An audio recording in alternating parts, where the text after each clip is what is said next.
Baik, ini pertanyaan bagus sekali dan umumnya orang butuh ilmu yang ditanyakan Pak Haji Agus ini.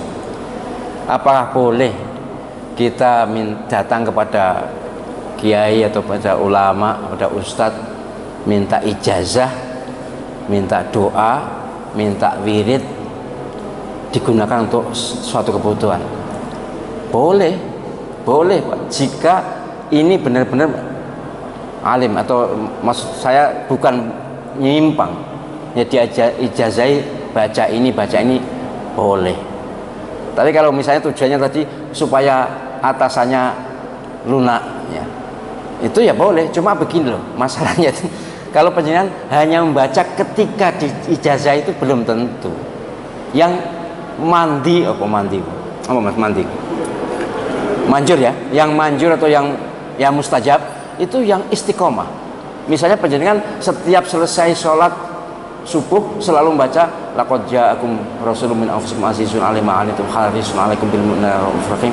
Dua ayat akhir surat Taubah itu untuk melunakkan hati orang. Ya salah satunya, tentu banyak ya, untuk kekebalan juga bisa. Tapi istiqomah Pak. Kalau ada orang, makanya saya enggan memberi ijazah lewat WA itu ya karena belum tentu dia cocok mengamalkan. Bahkan doa pun, ini apa doanya? Ya kalau doanya banyak sih, tapi orang yang kita beri ini cocok enggak? Nanti kalau enggak mandi nyalane sing memberi ijazah. Tapi kalau yang ditanyakan boleh tidak? Oh boleh, itu ilmu kok, bagus. Dan para ulama dulu juga umumnya begitu. Tapi ulama dulu niku bedanya dengan ulama sekarang itu. Ulama dulu tuh istiqomah, mengijazahkan sesuatu yang istiqomah. Beliau amalkan. Misalnya Syekh Hasan Al-Basri misalnya. Semua orang datang minta ijazah atau minta doa itu bacalah istighfar. Apapun masalahnya dinasihati baca istighfar. Ada orang kesulitan ekonomi, baca istighfar. Ada orang yang sulit jodoh, baca istighfar. Ada orang yang susah punya anak, baca istighfar. Mengapa? Karena Syekh Hasan Al-Basri wiridnya istighfar. Dan nyatanya semuanya terkabul. Karena ya baca apapun kan tetap tujuannya satu kan, Allah SWT. Syekh Junaid Al-Baghdadi, siapa yang datang mesti nasihatnya baca, wiridkan, ajekkan Allah, Allah, Allah. Ya pernah saya kisahkan di sini kan, bahwa Syekh Junaid Al-Baghdadi berjalan di atas air, membaca Allah, Allah, beres. Tapi orang yang digandeng ini baca Allah, Allah malah tenggelam.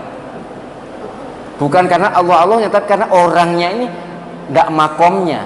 Orangnya ini hatinya belum bersih, itu masalahnya.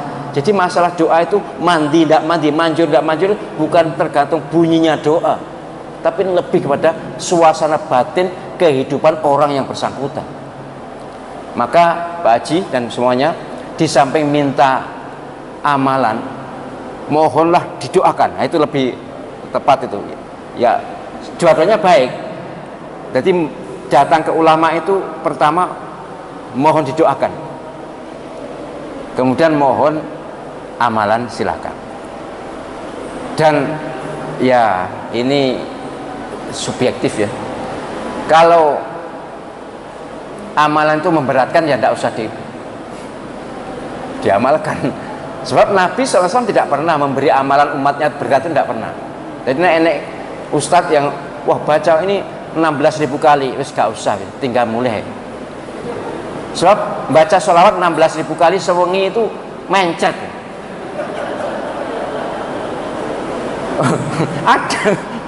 ada.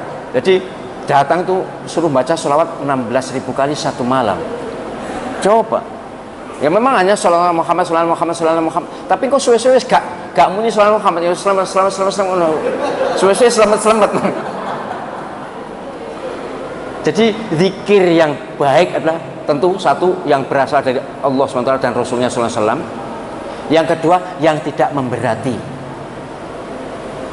Kalaupun dibaca setelah saya sholat kan Nabi hanya itu tuh 33 kali subhanallah, alhamdulillah, Allah Akbar, ayat kursi. Tidak banyak, tidak lama. Sebab Nabi SAW juga menyadarkan umat ini bahwa apa yang penjenengan lakukan selain yang zikir itu juga zikir, penjenengan kerja itu juga zikir, penjenengan apa itu bakulan itu juga zikir, juga berpahala. Jadi jangan sampai demi zikir tertentu yang 16.000 kali tadi, nah iso loh, saya tidak tahu apakah ada yang bisa. Kalaupun bisa, mesti awannya turu, mesti gak kerja. Lah iya toh, ngomong ini ngantuk, semalam suntuk tidak tidur kok, 16.000 kali yang gitu. Ada yang mengijazahkan 1.000 kali Al-Fatihah. Ya Allah, 1.000 kali Al-Fatihah loh, ya suwi itu, 1.000 loh ya Fatihah. Ya walaupun sudah hafal tapi tetap memberati. Setahu saya angka yang disebutkan Nabi Sallallahu Alaihi Wasallam itu, ingat saya, maksimal 100 ya. Angka tentang zikir-zikir loh, istighfar itu 100, kalau di Al-Quran 70. Jadi tidak ada yang 1.000, itu tidak ada. Tapi andai kata penyanyi kuat 1.000 istighfar, ya kan tidak berat toh, istighfar 1.000 misalnya. Tapi ingat bahwa sesungguhnya lah yang mustajab, yang manjur itu ucapan yang tembus hati. Nek 1.000 kali misalnya subhanallah, subhanallah, subhanallah, subhanallah, subhanallah, ini tok, seperti zikir setelah sholat itu loh, terus biasa apal san, gak mlebu rene, ya beda. Mulane nek ndonga ndak terkabul itu jangan menyalahkan Allah SWT, juga jangan menyalahkan doanya, juga jangan menyalahkan yang memberi jasa. Koreksi diri dulu. Gitu nggih. Terima kasih Pak Haji, ini baik pertanyaan itu. Yang lain.